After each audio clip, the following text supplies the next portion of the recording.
what can this possibly mean? Well, I was thinking about that in relationship to imagery of the crucifix and the story that surrounds it. So Jung thought that the Passion story was archetypal because it's a limit story, like this debate at Oxford. You cannot write a more tragic story. It's impossible, technically.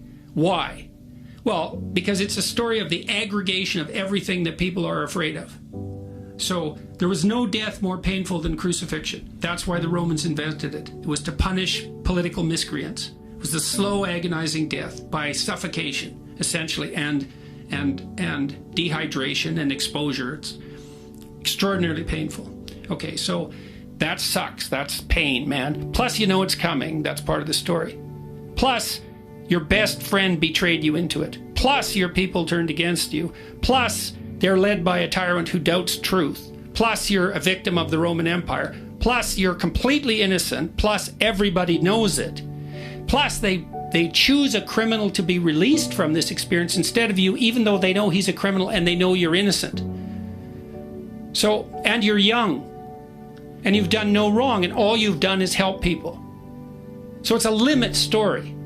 Okay, so then you think, we've been looking at that limit story for 2,000 years in the image and in the story. What are we doing?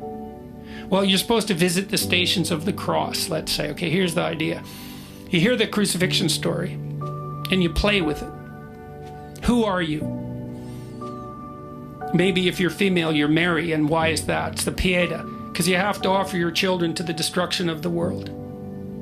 That's female courage. That's the mother that doesn't hold her child back. It's like, go out to what?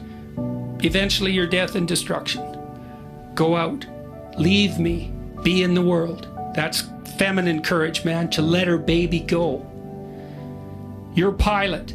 You doubt truth. But you'll go along with the crowd. You're Judas because you betray your best friend. You're the mob. You're the criminal. All of that, that's you. You look on all those things that you hate and are terrified by. That's not a snake. It's like the worst of all possible snakes everywhere. That's what you're looking at. And what do you see? You see death, you see destruction, pain, terror, tyranny, frailty, betrayal. Look harder. Look harder. Look harder. What do you see? The death.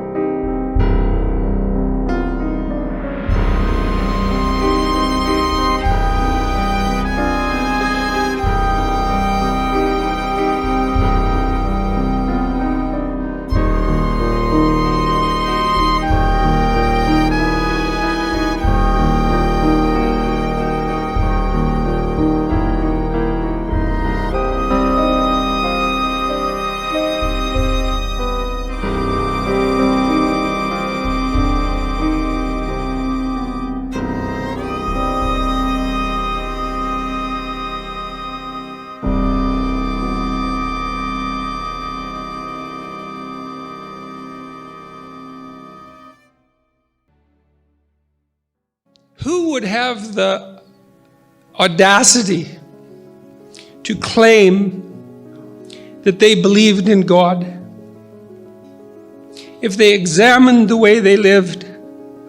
Who would dare say that? To believe, you think, to believe in a Christian sense, to actually, this is why Nietzsche said there was only ever one Christian, and that was Christ.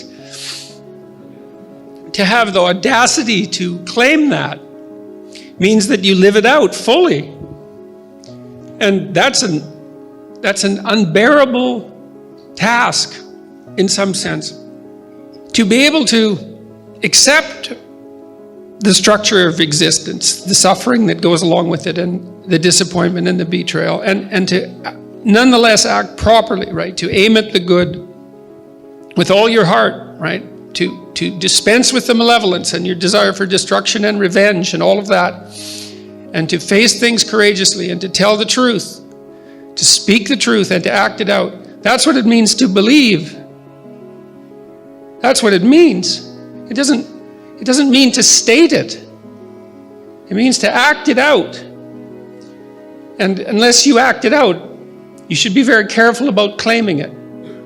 And so I've never been comfortable saying anything other than I try to act as if God exists, because God only knows what you'd be if you truly believed. I mean, if you think about it in some sense, that's the central idea in Christianity, is that if you were capable of believing, it would be a transfiguring event, a truly transfiguring event. And I know people experience that to one degree or another, but we have no idea what the limit of that is. And we have no idea what the possibility is within each person if they lived a life that was maximally courageous and maximally truthful. You know, because maybe you're running at 60% or 70% or 20% and at cross purposes to yourself. God only knows what you'd be if you believed. And so, well, I try to act like I believe, but I'd never claim that I manage it.